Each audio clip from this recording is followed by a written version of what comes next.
my players just won at D&D. I'm like, so I don't even know where to start with tonight's story, but let me try and explain. Have you ever had your players plan just endlessly? You know what I mean? Like they plan and then like they're trying to figure out the solution to the thing that might happen if they do that thing. But, you know, and then someone else jumps in with a whole new plan, and then they're talking about how this this plan is superior to this plan because of the potential. I'm like, it was all night tonight. I made this massive, epic terrain, you know, with like stories and tears. I even put on a Lazy Susan.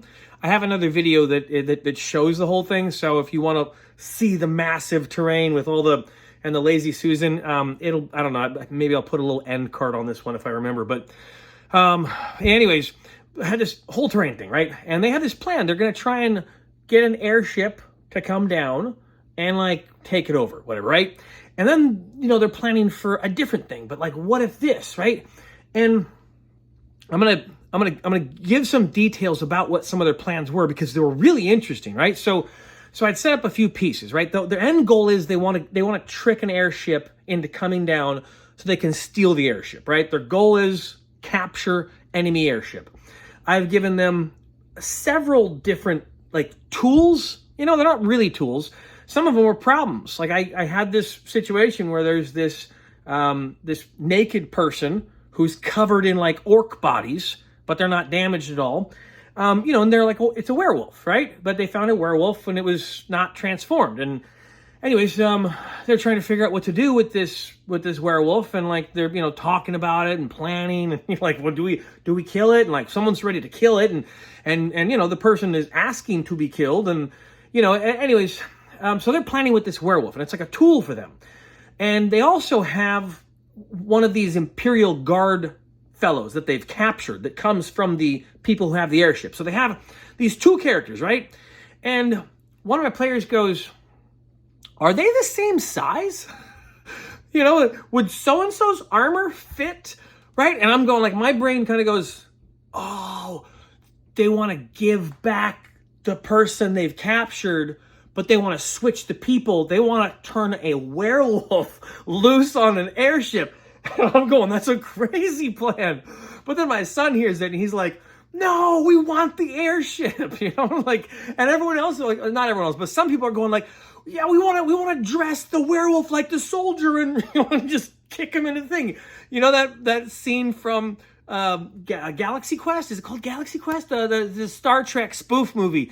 You know, where the captain, or no, the engineer beams a rock monster onto the ship, and it's like, oh, you know, just going through the halls. That's what my players, and I was thinking, I was like, God, that's funny, right? Like, but then they were planning on top of the planning on top of the planning, and the thing is, it was such a chill game, because I'm like, okay, I had to talk, you know, and I got to talk a bit about like, hey, you have this werewolf, and here's what's going on. Hey, here's these other situations going on at this place where you're at. Okay, and they're waiting for an airship to eventually come down, but these other things are happening. And like, I did some stuff, but they just jumped into planning mode like over and over and over again, until finally towards the end of our session, we're going around like the, you know, stars and wishes, boons and banes, Argus. Oh. Anyways, we're going around the table doing our thing, and the first person, my friend Marshall from Thailand, he jumps in and he goes, okay, my boon is, you know, this moment where my wife's character begged him not to leave the party because they were fighting about some stuff, whatever. And so my friend Marshall's character was about to leave, and, you know, my wife's character went and like wrapped around his legs and like, no, you can't go, Dimly. All right. And so he's like, all right, fine. And like, she talked him out of leaving the party. I thought it was a really cool moment. Right. Anyways, so he's saying that was his boon for the night, you know, thumbs up. And when he got to his bane, you know, the thumbs down thing, he said, we're all planning too much, right? And as he was saying it, I was going like, that's true. You guys are like way over planning, because you're planning for stuff where I'm like, no, I wasn't going to do that, but now I'm thinking of, you know what I mean? And then there was a bunch of things like that, and they just kept going, like, and they're just doing all my work for me. Secret DM talk, right? Anyways, they're doing this, and it was so cool. All this planning they're doing, and now my friend Marshall comes in. And he goes, "We're doing way too much planning. We just got to go with the first thing, right?" And he has this whole epic speech he gives, not in character, just as him, Marshall, about how we just need to do the first thing. Like we can't just waste all the hours of the day planning and planning and planning and planning. And as he's saying it, I'm going like, oh, there was a part of me that was kind of like, darn it, like he just helped them level up, right? And there was a point when we were in the module that their endless planning was actually helpful because things were pretty contained and they could kind of predict some stuff. But now we're playing in a chunk of the game where they are responding to the world that has responded to them, right? And so there's like migration patterns of monsters that have changed based on their interactions. There are dragons who have left their roost because of their actions, right? There's like a whole bunch of stuff in the world that's going on. And so when I'm trying to figure out, okay, what happens here? Well, it's related to these other three things. So he's totally right. It's very difficult for them to plan because they're planning. And since we're so far off the module, like I'm going in week to week to go, well, what did the world do with what they did last week? Oh, yeah, it's crazy stuff. It's like, so anyways, he was saying it and I was like, oh, like you took away, like this was such a, my players running the campaign game. You know what I mean? Like where you're kind of just as a DM going like, and then they're like talking and then they're talking in character. It was actually really good. They did really good with that.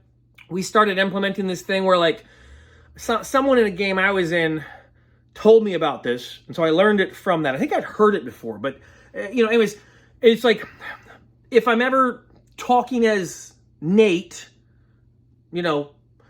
I need to do this on my head. I put a unicorn symbol and it basically says like, look, I'm talking out of character right now. We've started implementing that and it's actually pretty interesting. Like they're not always remembering to do it, but it's keeping my players in character more. So they're having like these moments where so-and-so says, let's do this. And then so-and-so jumps in and goes, no, we can't do that.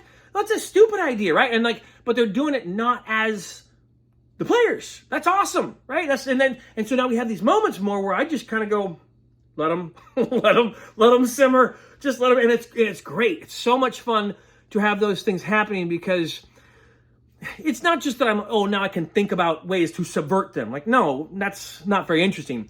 But I'm hearing what they think the world would do based on stuff.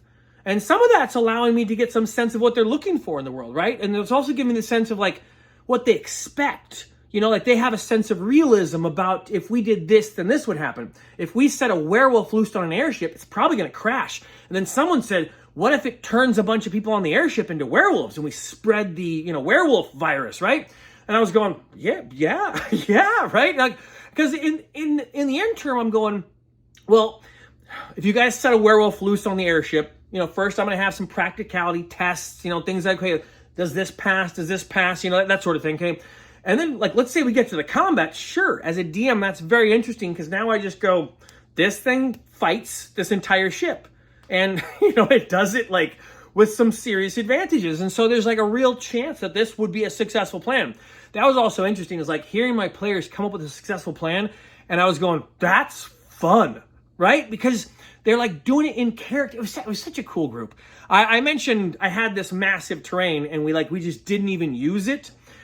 I think the massive terrain was actually a bit helpful. I know there's the people doing like, hey, theater of the mind, right?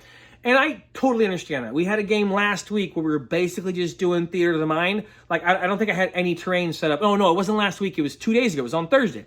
I just had the book, right? Just had the book, and it was just talking, For this one, since I knew they were going to ruins, I'm like, let me build some ruins, And so I did. And we had this really cool terrain. But I think the terrain really helped them to explore this place and to pick things up. There's a part of me where I'm like, I totally understand the theater of the mind, and I also enjoy playing that way. But and I've heard the arguments that people make, that other DMs make, like you shouldn't do the terrain because if you use the terrain, you tell them what to think about the environment and stuff. And I'm like, hey, fair enough.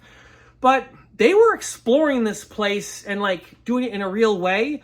And because I set up like here, like a little bookshelf, right? And I dropped it on the ground, someone went, I want to go check it out. And because I put a door inside like a mountain face, someone was like, I want to go check that out or whatever. So there were various things they were doing because of the terrain that was also easy for me to navigate and run, because it wasn't like, that's it. Maybe this preparation allows me to kind of not check out, but like I don't have to be architecturing the world as a DM. I think that might be what it is. Like, because sometimes when you're doing the theater of the mind thing, you got to be going, is that 15 meters? Is that 10 meters?